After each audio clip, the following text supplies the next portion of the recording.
여러분, 안녕하세요. 오늘 우리가 함께 살펴볼 내용은요, 진짜 너무 유명하지만 동시에 세계에서 가장 오해를 많이 받고 있는 사상가에 대한 이야기입니다. 바로 애덤 스미스죠. 보통 애덤 스미스 하면 자본주의의 아버지나 보이지 않는 손, 이것부터 떠올리시잖아요. 하지만 오늘은요, 딱딱한 경제학자가 아니라 인간의 마음, 그 가장 깊은 곳을 들여다본 위대한 도덕 철학자로서의 애덤 스미스를 만나보려고 합니다. 기대하셔도 좋습니다. 자, 본격적으로 한번 들어가 볼까요? 우리가 저녁 식사를 기대할 수 있는 건 푸주권, 양조장, 빵집 주인의 자비심 때문이 아니라 그들의 이기심 때문이다. 이 문장, 진짜 다들 한 번쯤은 들어보셨죠? 사실상 이 한 문장이 자본주의의 정신이 됐고 스미스한테 이기심의 학자라는 꼬리표를 붙였단 말이에요. 근데요, 만약 애덤 스미스가 살아서 돌아와가지고 이 문장이 자기 평생의 업적을 요약하는 데 쓰이는 걸 본다면 아마 진짜 강하게 고개를 저었을 겁니다. 왜냐고요? 그는 이기심이 인간의 전부라고 말한 적이 단 한 번도 없거든요. 일부 애덤 스미스의 진짜 얼굴입니다. 과연 그가 진짜 중요하게 생각했던 건 뭘까요? 스미스한테는 두 권의 엄청난 명조가 있죠. 왼쪽에 있는 국부론은 워낙 유명하니까 다들 아시겠지만 오른쪽에 있는 도덕감정론은 상대적으로 좀 많이 잊혀졌단 말이죠. 근데 여기서 진짜 놀라운 사실이 하나 있습니다. 정작 스미스 본인이 평생토록 훨씬 더 아꼈던 책은 국부론이 아니라 바로 저 도덕감정론이었다는 거예요. 36살에 처음 쓴 이 책을요, 세상 떠나기 직전까지 무려 5번이나 고쳐 썼습니다. 심지어 그의 묘비명에도 도덕감정론이 국부론보다 먼저 새겨져 있어요. 그러니까 스미스한테 경제라는 건 인간하고 도덕을 먼저 제대로 이해한 다음에야 따라오는 결과였던 겁니다. 스미스가 살았던 18세기를 한번 상상해 보세요. 진짜 엄청난 변화의 시기였거든요. 증기기관이 막 돌아가고 도시에 큰 공장들이 세워지고 옛날처럼 이웃들 얼굴 다 아는 동네가 아니라 서로 누군지도 모르는 익명성의 낯선 상업사회가 열린 거예요. 사람들은 두려웠죠. 이러다 도덕이 무너지는 거 아니야? 하고요. 근데 여러분, 이 풍경 왠지 되게 익숙하지 않나요? 오늘날 AI 혁명으로 직업 지도가 바뀌고 개인은 갈수록 고립되는 지금 우리의 불안이랑 너무 똑같잖아요. 260년 전에 스미스가 던진 질문이 오늘날 우리한테도 여전히 엄청나게 절실한 이유가 바로 여기에 있습니다. 2부, 감정의 힘입니다. 그럼 어제까지의 규칙이 더 이상 통하지 않는 이 혼란스러운 세상에서 대체 인간을 움직이는 진짜 동력은 뭘까요? 자, 이 슬라이드에서 정말 흥미로운 점은요. 스미스하고 그의 절친 데이비드 휴미 무려 2000년 동안이나 서양 철학을 지배해온 이성적인 인간이라는 환상을 완전히 산산조각 내버렸다는 겁니다.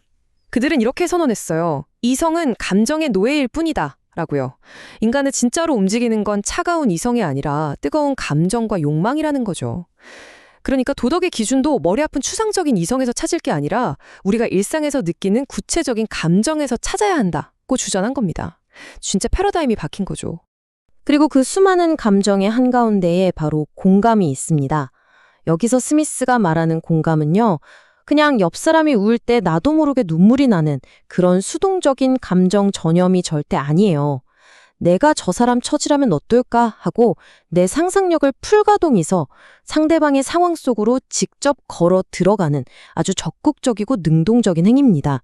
우리가 대체 왜 이렇게까지 피곤하게 남한테 공감하려고 애쓰느냐? 그건 바로 우리 본성 가장 깊은 곳에 남들한테 사랑받고 싶다, 가치 있는 사람으로 인정받고 싶다는 아주 강력하고 원초적인 욕구가 있기 때문입니다. 그럼 이 공감이 우리 일상에서 어떻게 작동하는지 한번 상상해 볼까요? 여러분이 지금 카페에 앉아 있어요. 근데 바로 옆자리에 있던 사람이 전화를 받더니 갑자기 막 펑펑 소리내서 울기 시작하는 겁니다. 자, 여러분의 마음은 이 상황에 어떻게 반응할까요? 만약에 들어보니까 그 통화 내용이 가족이 돌아가셨다는 비보였어요. 그럼 우리는 즉시 마음을 활짝 열고 그 슬픔에 깊이 공감하겠죠. 진짜 휴지라도 한 장 조심스레 건네고 싶을 겁니다. 근데요, 만약에 그 사람이 그렇게 서럽게 우는 이유가 단순히 새로 나온 한정판 과자가 품절돼서라면 어떨까요? 방금 전까지 뜨거웠던 우리의 공감은 순식간에 차갑게 식어버릴 겁니다. 속으로 아니 저렇게까지 울 일이야? 하겠죠.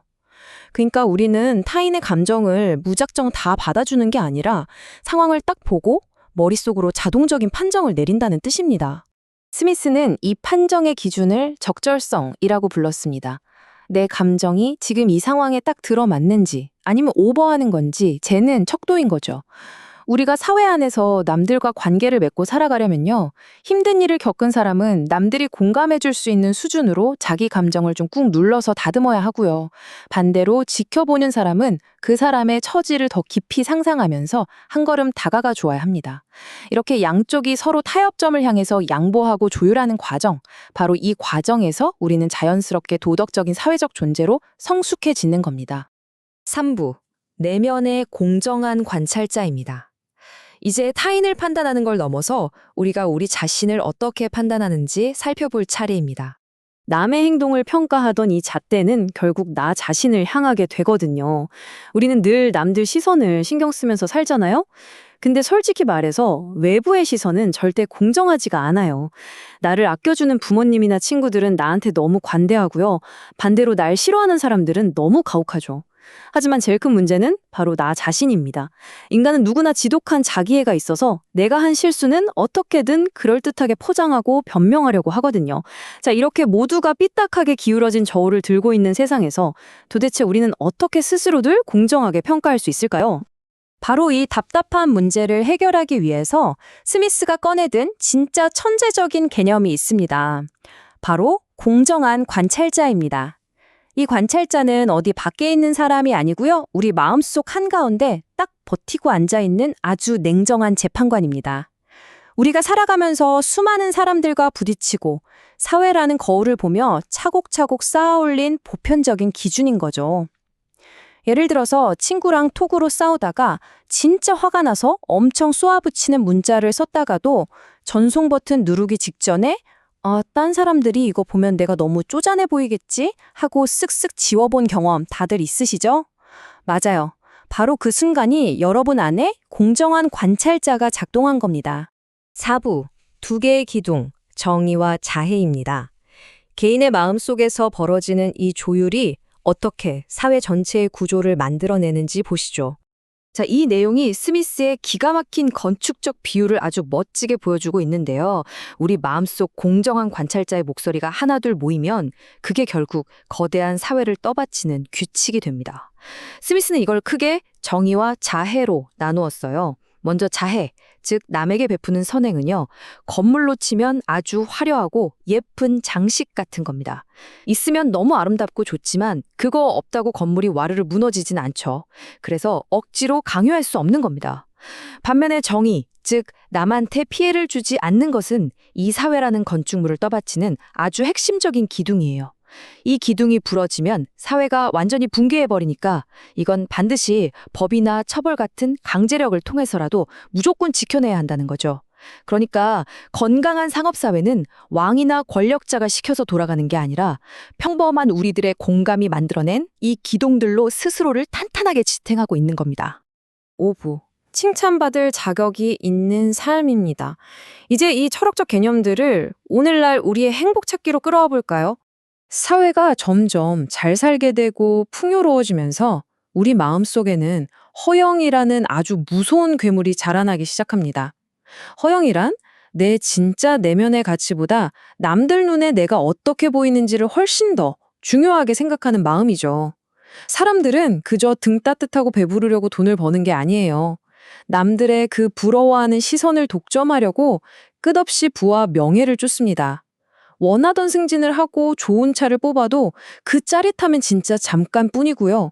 우리는 더 높은 곳을 향해서 멈출 줄 모르는 야망의 러닝머신 위를 계속 달리게 되는 겁니다. 스미스는 이 씁쓸한 현실을 이렇게 꼬집었습니다.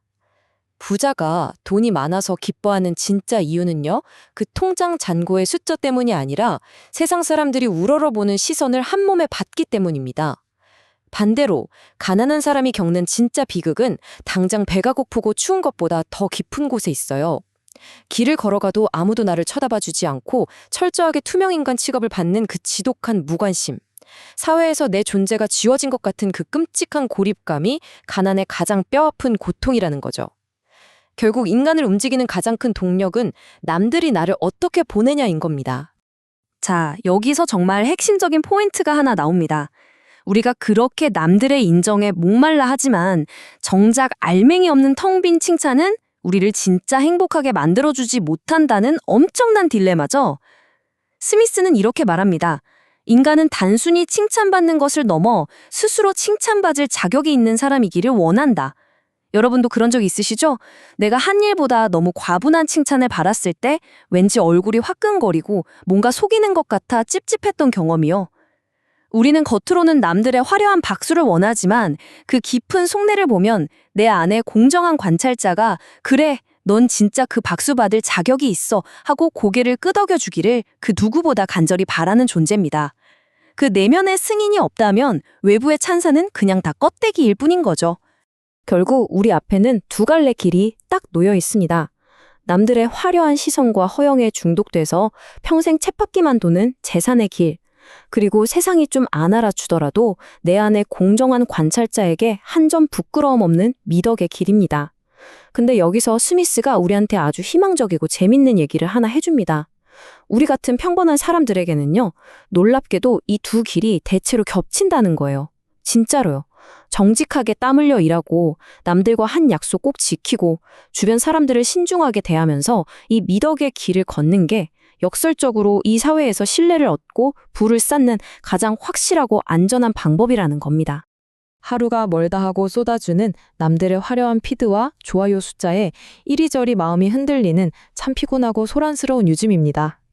이런 허영의 쳇바퀴 속에서 내 안의 조용한 목소리를 지켜낸다는 건 결코 쉬운 일이 아니죠. 때로는 세상과 적당히 타협하면서 스스로를 속이고 싶을 때도 있을 겁니다. 하지만 오늘 하루의 끝에서 나를 공정하게 비춰보는 내면의 재판관과 조용히 마주 앉아보는 건 어떨까요? 끊임없이 돌아가는 이 소란스러운 세상 속에서 여러분은 지금 진정 누구의 끄덕임을 구하며 살아가고 계십니까?